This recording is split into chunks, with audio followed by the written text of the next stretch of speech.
In the pre-dawn darkness of June 19, 1944, something extraordinary was about to unfold across the vast expanse of the Pacific Ocean, though the men preparing for what lay ahead could scarcely imagine the magnitude of what history would remember as one of the most lopsided aerial engagements ever witnessed in modern warfare. The waters of the Philippine Sea stretched endlessly in every direction, black as ink beneath a sky still clinging to night's final moments, and across this darkness, two massive naval forces were converging on a collision course that would fundamentally alter the balance of power in the Pacific theatre of World War II. The Japanese Imperial Navy, once the undisputed master of these waters, was about to launch what it believed would be a decisive blow against the American fleet, sending wave after wave of aircraft into the sky with orders to destroy the enemy carriers and restore Japan's supremacy over the Pacific. What actually happened instead would become a catastrophe of such epic proportions that American pilots, watching enemy planes tumble from the sky in unprecedented numbers, would compare the day's events to shooting turkeys on a farm, a grim piece of gallows humour that would forever attach itself to this battle and ensure that it would be remembered, at least among those who fought there, as the Great Marianas Turkey Shoot. The Americans had positioned themselves with calculated precision, their massive Task Force 58 representing the most powerful concentration of naval aviation ever assembled up to that point in human history, a floating armada of destruction that included no fewer than 15 fast aircraft carriers, 7 battleships gleaming with fresh paint and bristling with anti-aircraft guns, 8 heavy cruisers whose massive guns could hurl shells the weight of automobiles across dozens of miles of ocean, and a protective screen of destroyers and support vessels that turned the formation into a moving fortress of steel and determination. From the decks of these carriers, nearly 1,000 aircraft could be launched, a staggering number that represented not just American industrial might, but also a fundamental shift in how wars would be fought in the modern age. The task force was commanded by Admiral Raymond Spruance, a calculating and methodical officer whose cautious nature had earned him both criticism and respect, while the immediate tactical control of the carrier forces rested in the capable hands of Rear Admiral Mark Mitcher, a former aviator himself who understood intimately what his pilots would face in the sky above. But perhaps the most revolutionary aspect of this American force was not visible to the naked eye at all. Deep within the steel hulls of the American carriers, in darkened rooms illuminated only by the eerie green glow of radar screens, teams of specialists were manning what they called combat information centers, technological marvels that allowed the Americans to peer far beyond the horizon and detect incoming enemy aircraft long before those aircraft could pose any threat to the fleet. This radar technology, still relatively new and constantly being refined, gave the Americans an almost godlike awareness of the battle space around them, allowing controllers to vector intercepting fighters with precision that would have seemed like science fiction just a few years earlier. When enemy formations appeared on those glowing screens, the American response could be measured and methodical rather than panicked and chaotic, with fighters being launched in calculated waves, positioned at optimal altitudes, and guided directly toward their targets with radio instructions that turned aerial combat from a confused melee into something approaching orchestrated precision. The aircraft that would bear the brunt of the fighting on the American side was the Grumman F-6F Hellcat,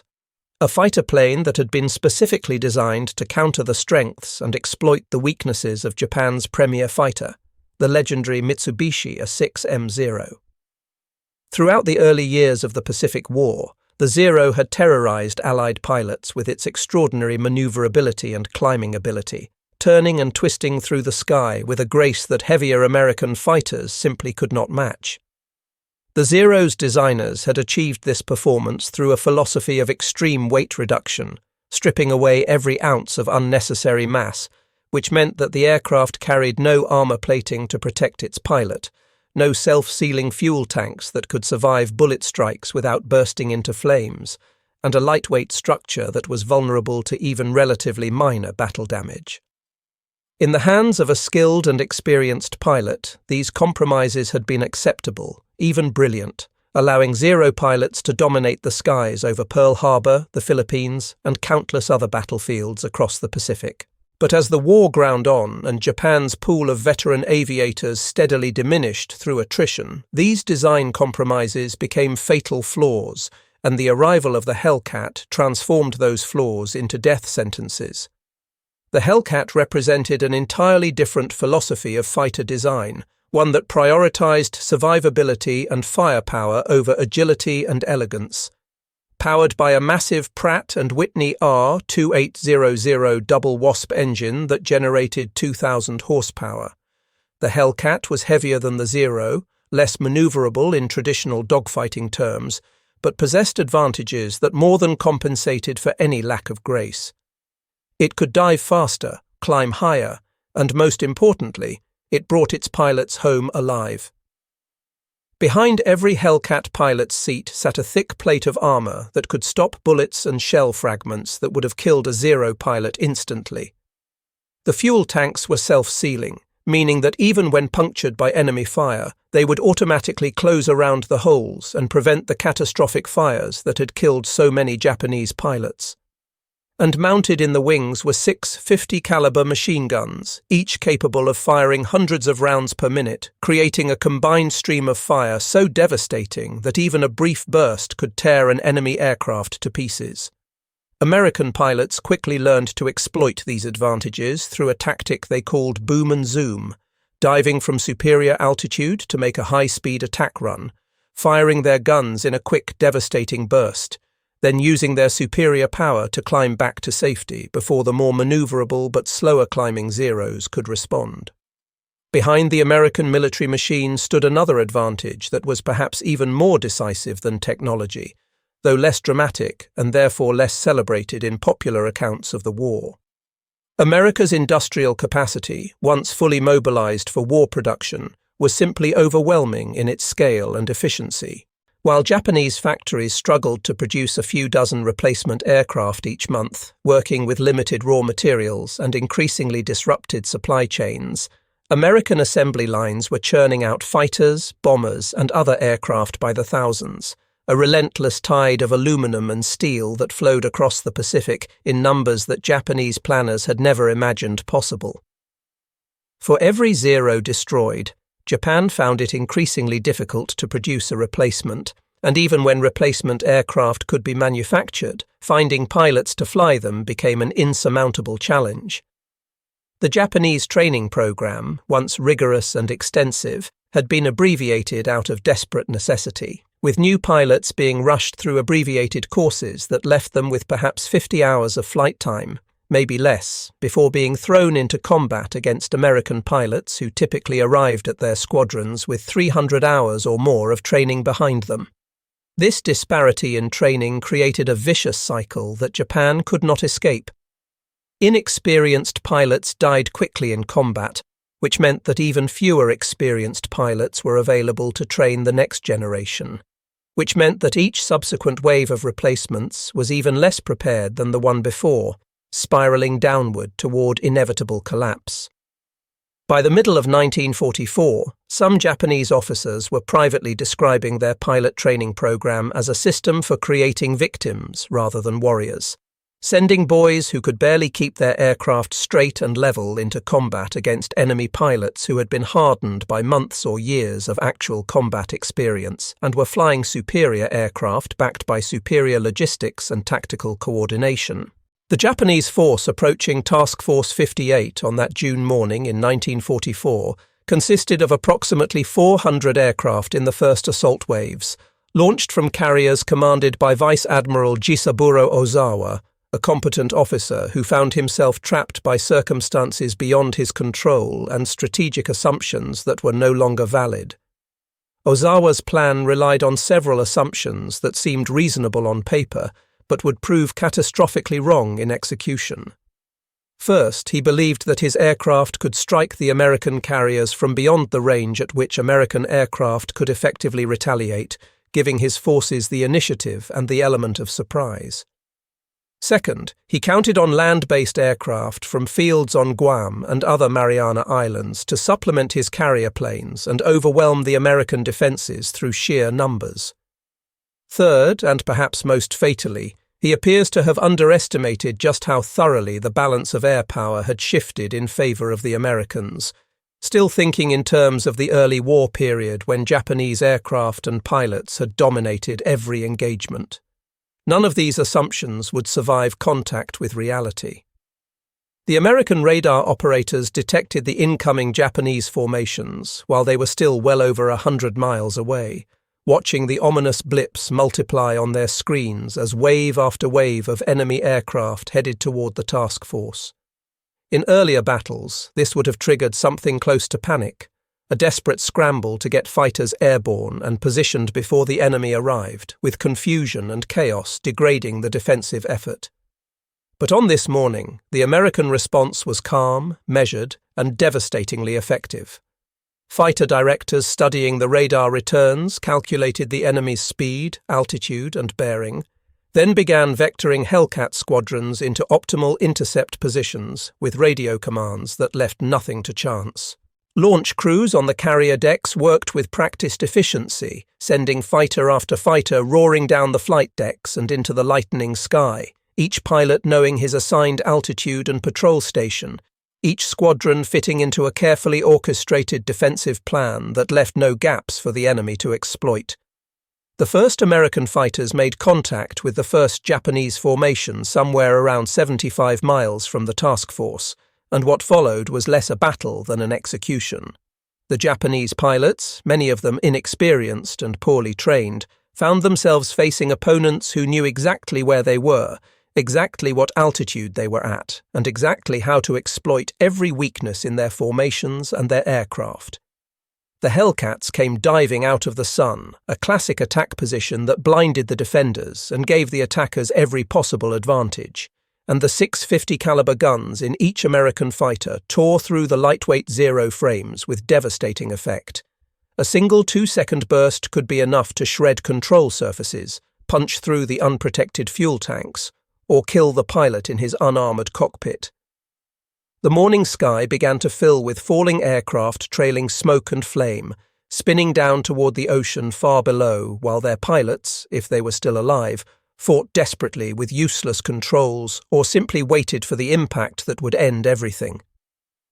Some Japanese pilots did manage to fight back with skill and determination, particularly those few veterans who still remembered how to maximize the Zero's remaining advantages, but they were far too few and their efforts were ultimately futile against the overwhelming numbers and superior coordination of the American defense. When a Zero did manage to get on a Hellcat's tail and open fire, the American pilot could often simply dive away, using his aircraft's superior speed and structural strength to escape from a situation that would have been fatal in a Wildcat or other earlier American fighter. And even when Japanese bullets did find their mark, the Hellcat's armor and self-sealing tanks meant that damage that would have destroyed a Zero often resulted in nothing more than a few holes in the wings and a pilot who returned safely to his carrier with an exciting story to tell and perhaps a few new grey hairs. Wave after wave of Japanese aircraft were intercepted and destroyed before they could even sight the American carriers, with each successive formation being met by fresh Hellcat squadrons that had been launched while the previous defensive wave was still engaged with the enemy. The American system worked with mechanical precision, creating a rotating barrier of fighters that meant the Japanese were always facing fresh, fully armed opponents while their own pilots grew increasingly exhausted and depleted. Some Japanese formations became so disrupted by the American attacks that they essentially disintegrated as organized units, with individual aircraft scattering across the sky, some trying to press on toward their targets alone, others attempting to flee back toward their own carriers, all of them being systematically hunted down and destroyed by American pilots who had been trained to show no mercy and felt none. Those few Japanese aircraft that did manage to fight their way through the American fighter screen found themselves facing a wall of anti-aircraft fire that was almost as devastating as the Hellcats had been. The American ships had been expecting this moment, their gunners trained and ready, their weapons systems ranging from massive 5-inch guns that could throw up explosive shells that burst into clouds of shrapnel to smaller automatic weapons that could fill the sky with streams of tracers. The few Japanese pilots who attempted to press their attacks through this maelstrom of steel and explosives were committing suicide, and most of them never had a chance to line up a proper bombing run before their aircraft were torn apart or set ablaze. By some accounts, not a single Japanese aircraft managed to inflict significant damage on any American carrier during the entire first day of the battle, a testament to the effectiveness of the American defensive system and the hopelessness of the Japanese position. As the morning wore into afternoon, the scope of the disaster became increasingly apparent to both sides. American pilots returned to their carriers with stories of enemy aircraft falling from the sky like rain, describing kill after kill with an almost casual tone that spoke to how one-sided the combat had been. Some pilots expended all their ammunition and returned to rearm, only to launch again and shoot down more Japanese aircraft on their second or even third sorties of the day. The radio circuits were filled with excited voices calling out targets, claiming kills, warning each other about threats, and increasingly expressing amazement at the sheer number of enemy aircraft they were destroying. Someone, nobody seems quite certain who, coined the phrase that would define the battle, comparing the day's hunting to shooting turkeys, those ungainly domestic birds that American farm boys would hunt back home, easy targets that lacked the intelligence or ability to evade a determined hunter. For the Japanese pilots who survived long enough to turn back toward their carriers, assuming they could even find their carriers after the confusion and chaos of combat, the return flight must have been filled with horror and despair. They had been told that Japanese pilots were superior, that Japanese aircraft were the finest in the world, that spirit and determination could overcome any material disadvantage. They had been taught that death in service to the emperor was the highest honor a warrior could achieve, but nothing in their training had prepared them for the reality of being utterly outclassed, of watching their comrades die in numbers that seemed impossible, of facing an enemy who killed with clinical efficiency and showed no sign of the uncertainty or fear that might give hope of survival or victory. Admiral Ozawa, monitoring reports from his diminishing air groups, found himself in an impossible situation. He had committed his forces to a battle plan that assumed Japanese numerical and qualitative superiority, or at least parity, but the reality was that his aircraft were being slaughtered wholesale while inflicting virtually no damage in return. He could not withdraw without abandoning whatever aircraft were still in the air, but continuing the attack was simply feeding more pilots and planes into a meat grinder that was destroying Japan's naval air power with each passing hour. The decision of whether to continue or retreat was made even more difficult by the fragmentary and often misleading reports he was receiving, with some pilots claiming successful attacks on American carriers that had never actually occurred, either through honest mistakes in the confusion of combat or through a desire to report some success, however fictional, to justify their survival. By the end of the first day of fighting, the Japanese had launched approximately 400 aircraft in multiple waves, and of these, nearly 300 failed to return. Some had been shot down by Hellcats, others had been destroyed by anti-aircraft fire, still others had been so badly damaged that they ditched in the ocean or crashed attempting to land on their carriers. The American losses for the same period totaled less than 30 aircraft, and many of those were operational losses rather than combat casualties, planes that had mechanical failures or ran out of fuel rather than being shot down by the enemy. The kill ratio was approximately 10-1 in favor of the Americans, a disparity so extreme that some historians have questioned whether the Japanese pilots were even adequately trained to fight at all, though this seems unfair to the individual pilots who were simply victims of a system that had failed them catastrophically. But the destruction of Japanese aircraft, as devastating as it was not even the most strategically significant aspect of the battle. What made the Great Marianas Turkey Shoot truly decisive was the fact that Japan could not replace what it had lost. Every experienced pilot killed over the Philippine Sea represented years of training and combat experience that was simply gone forever, irreplaceable knowledge and skill that died with the man. Every zero shot down represented manufacturing capacity and raw materials that Japan could barely afford to expend and could not quickly replace. The Americans, by contrast, had the industrial capacity to replace their relatively light losses within days or weeks, and their pilot training pipeline was producing hundreds of new aviators every month, each one better trained than his predecessor as the training programs refined their methods based on combat experience.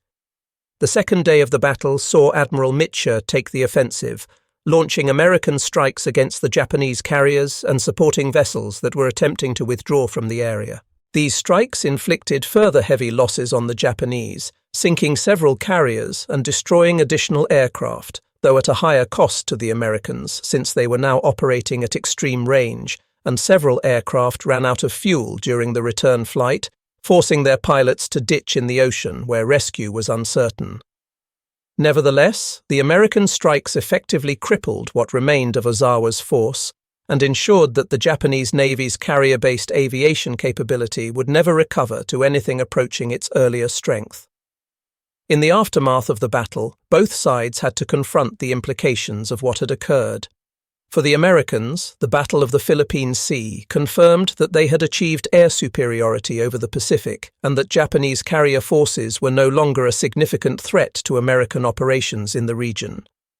This realization allowed American planners to operate with much greater confidence and aggression in subsequent campaigns, knowing that the Japanese simply lacked the air power to seriously threaten major American fleet operations. The capture of the Mariana Islands proceeded according to plan, giving the Americans bases from which B-29 Superfortress bombers could reach the Japanese home islands, beginning the strategic bombing campaign that would devastate Japanese cities and industrial capacity over the coming months. For Japan, the implications were far more grim. The loss of so many trained pilots and aircraft in a single engagement meant that the Japanese Navy would never again be able to conduct large-scale carrier operations effectively. The few carriers that survived the Philippine Sea battle would spend the rest of the war either in port or serving as decoy targets, lacking sufficient trained pilots and aircraft to make them effective fighting vessels. The Japanese military would increasingly turn to desperate measures, including the organized suicide attacks known as kamikaze strikes, which represented not a strength but a final admission that conventional tactics were no longer viable, given Japan's depleted resources and collapsing training infrastructure. The technological and tactical lessons of the Philippine Sea were studied carefully by both sides and influenced the remainder of the Pacific War. The Americans refined their carrier task force procedures even further, improving their radar coverage and fighter direction capabilities, enhancing their anti-aircraft defenses, and continually updating their aircraft to maintain their technological edge. The Hellcat continued to dominate Japanese opposition whenever it was encountered, racking up a final war record of over 5,000 enemy aircraft destroyed with a kill ratio of 19-1, numbers that speak to both the excellence of the aircraft itself and the system of training, logistics, and tactical doctrine that supported it. The individual stories of pilots who fought in the battle add human dimension to the statistics and strategic analysis. American pilots who had entered the war flying obsolete aircraft against a superior enemy now found themselves in the opposite position, flying superior aircraft against an enemy that was increasingly helpless. Some felt a measure of grim satisfaction at this reversal of fortunes, remembering comrades who had died in the early days of the war when American equipment and tactics were inadequate. Others felt something closer to pity for the Japanese pilots they were killing so easily, recognizing that many of them were young men who had been sent into an impossible situation through no fault of their own. A few American pilots who had shot down multiple enemy aircraft in a single sortie reported feeling physically sick afterward, overwhelmed by the sheer scale of the slaughter they had participated in, finding no glory in killing opponents who had posed so little threat. For the surviving Japanese pilots, those few who made it back to their carriers or managed to reach bases in the Marianas before those islands fell to American forces, the psychological impact of the defeat was profound and lasting. They had been raised in a military culture that emphasized warrior spirit and the superiority of Japanese fighting men, taught that determination and sacrifice could overcome any material advantage the enemy might possess. The Battle of the Philippine Sea shattered these comfortable myths, forcing them to confront the reality that they were flying inferior aircraft, receiving inadequate training, and fighting an enemy that had surpassed them in every measurable category. Some Japanese aviators who survived the battle never flew again, psychologically broken by the experience. Others continued to fight with increasing desperation as the war ground toward its inevitable conclusion, knowing that survival was increasingly unlikely, but finding meaning in the act of resistance itself, even when victory was no longer conceivable. The strategic implications of American air superiority extended far beyond the immediate tactical situation in the Pacific.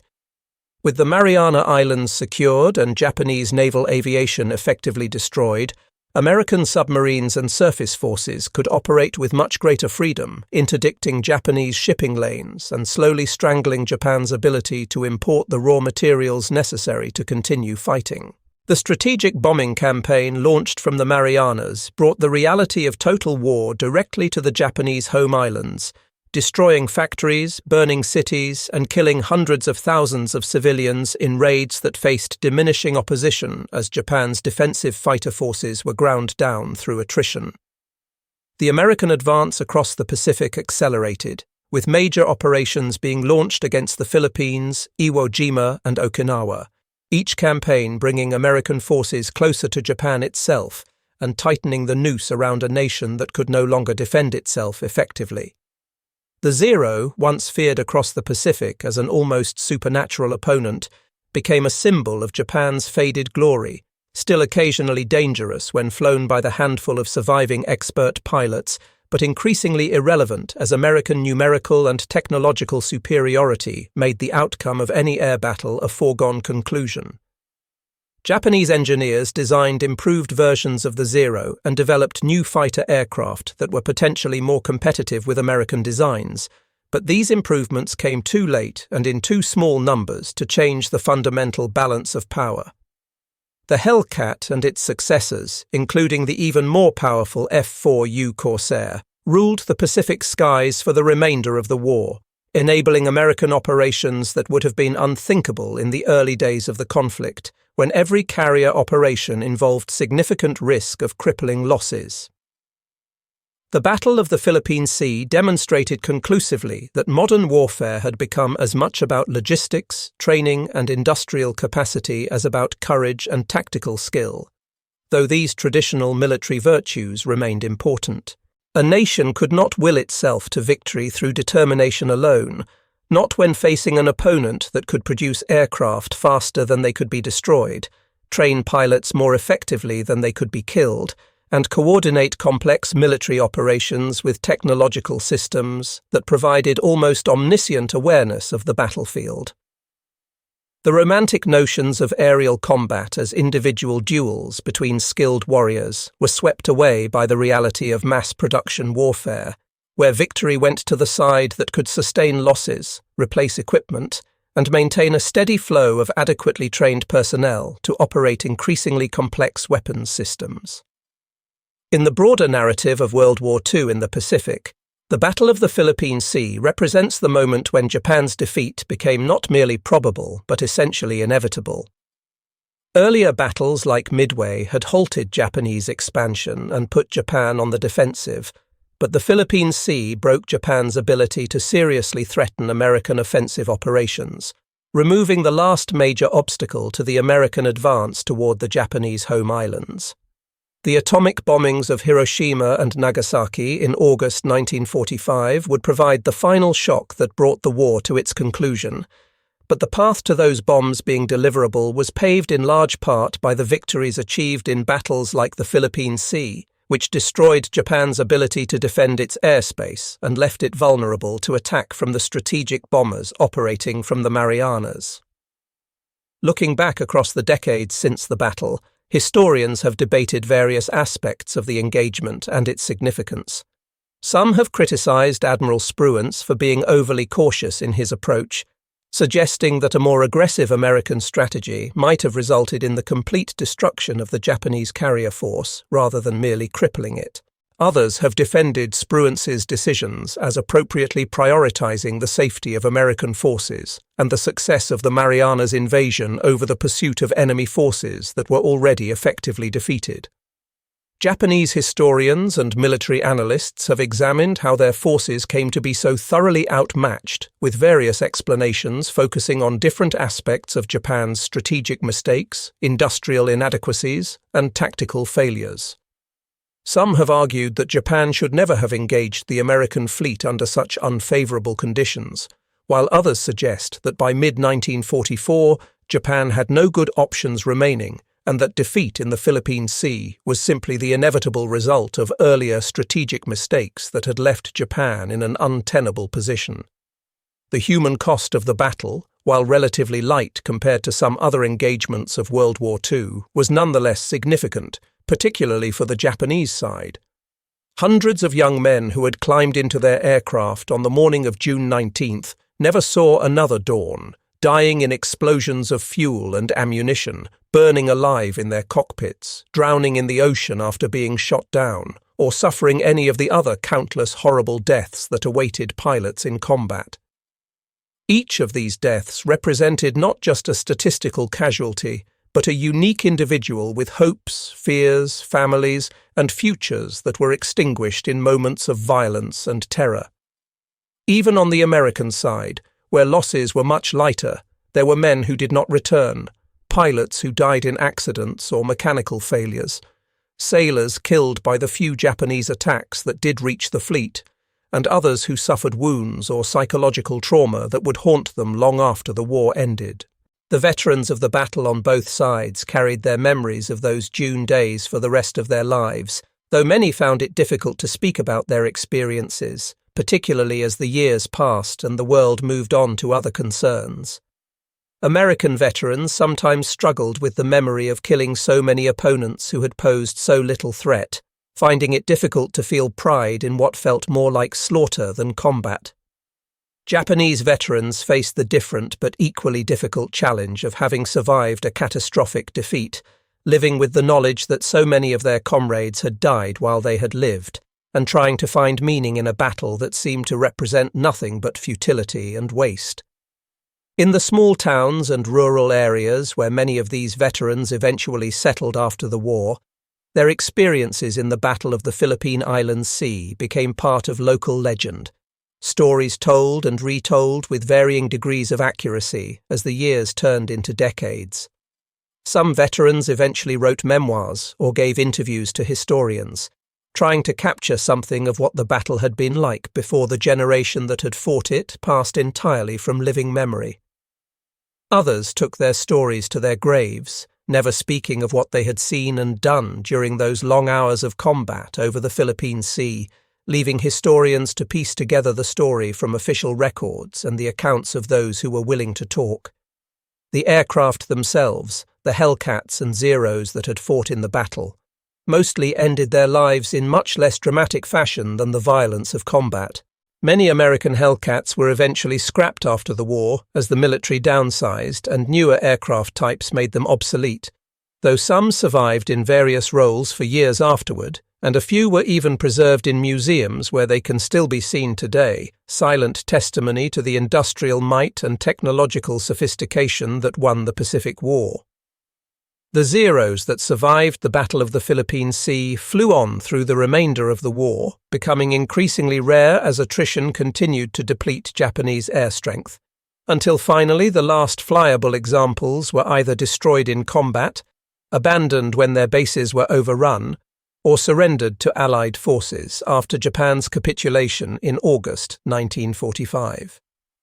The strategic bombing campaign launched from the Marianas, made possible by the air superiority established at battles like the Philippine Sea, would ultimately kill more people than all the aerial combat engagements of the Pacific War combined, a grim reminder that the true horror of modern warfare often lies not in dramatic battles between military forces, but in the systematic destruction of enemy cities and industries that characterizes total war. The B-29 bombers that roared off runways on Tinian and Saipan, escorted by Hellcats and other fighters that had little to fear from the diminished Japanese air defenses, dropped hundreds of thousands of tons of incendiary and high-explosive bombs on Japanese cities, creating firestorms that killed civilians by the hundreds of thousands and left vast areas of urban Japan as smoking rubble. The moral implications of this strategic bombing campaign remain controversial even today, with debates about whether the destruction was militarily necessary or whether it represented a descent into barbarity that compromised the moral standing of the Allied cause. The development of radar technology and centralized fighter direction systems that proved so decisive in the Battle of the Philippine Sea would influence post-war military thinking and lead to even more sophisticated command and control systems in subsequent decades, eventually evolving into the computerized battle management systems that characterize modern warfare. The basic principle established in 1944, that technological awareness of the battlefield provides decisive advantages to those who possess it, has only become more important as sensor technology has advanced and information processing capabilities have expanded.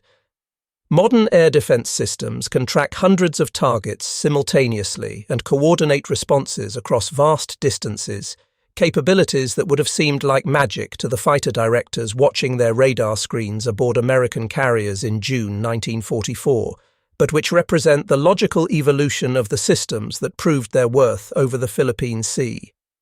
The lessons about training and pilot quality that emerged from the Battle of the Philippine Sea have influenced military aviation programs ever since, with most modern air forces recognizing that a smaller number of highly trained pilots in good aircraft will usually defeat a larger number of poorly trained pilots in inferior aircraft. The American emphasis on thorough training and adequate preparation, which took longer and consumed more resources in the short term but produced more capable pilots in the long term, has become the standard model for professional air forces around the world. The Japanese experience of rushing inadequately trained pilots into combat, which seemed necessary in the desperate circumstances of mid-1944 but resulted in catastrophic losses, serves as a cautionary example of how short-term thinking can lead to strategic disaster. And so the Battle of the Philippine Sea takes its place in history as one of the most decisive engagements of World War II, not because it involved the most forces or produced the most casualties, but because it marked the point at which Japan's ability to contest American control of the Pacific was irretrievably broken. The turkey shoot comparison, as dark and somewhat tasteless as it might seem, accurately captured something essential about the battle: the utter one-sidedness of an engagement in which one side possessed every advantage and the other side was essentially helpless despite the courage and determination of individual pilots. That such a disparity could exist between forces that had been relatively evenly matched just a few years earlier speaks to the dynamic nature of modern warfare, where technological advancement and industrial production can shift balances of power with remarkable speed. For those who lived through those days, whether as participants in the battle or as civilians following news of the war from half a world away, the Battle of the Philippine Sea represented both triumph and tragedy, a victory that brought the end of the war measurably closer, but also a demonstration of warfare's increasingly mechanized and impersonal nature. The age of the lone fighter pilot pitting his skill and courage against a worthy opponent in single combat was passing, replaced by an era of mass-production warfare in which individual heroism mattered less than systemic advantages in training, technology, and logistics. This transformation had been building throughout the war, but it crystallized in the skies over the Philippine Sea on those June days in 1944 when the myth of Japanese invincibility was destroyed and American air power established its complete dominance over the Pacific. The pilots who fought there on both sides of the battle were witnesses to and participants in this transformation, and their experiences offer insight into both the horror and the necessity of the conflict that consumed so many lives and changed the world forever.